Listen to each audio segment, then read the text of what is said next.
పేరు సుమన్, నేను 7th class చదువుతున్నాను. గణిత దినోత్సవం శుభాకాంక్షలు. ఈరోజు నేను చెప్పబోయేది ఫ్రాక్షన్స్.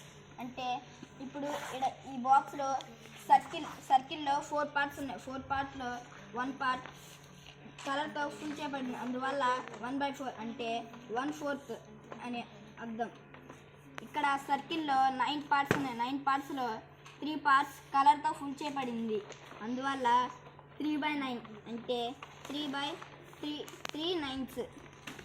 ఇక్కడ సర్కిల్ 6 పార్ట్స్ ఉన్నాయి. 6 పార్ట్స్లో 2 పార్ట్స్ కలర్ అంటే గ్రీన్ కలర్తో ఫుల్ చేయబడింది, అందువల్ల 2/6 అంటే 2 6. ఇక్కడ సర్కిల్లో 8 పార్ట్స్ ఉన్నాయి. 8 పార్ట్స్లో 4 పార్ట్స్ కలర్తో ఫుల్ చేయబడింది, అందువల్ల 4/8 అంటే 4/8. ఇక్కడ సర్కిల్లో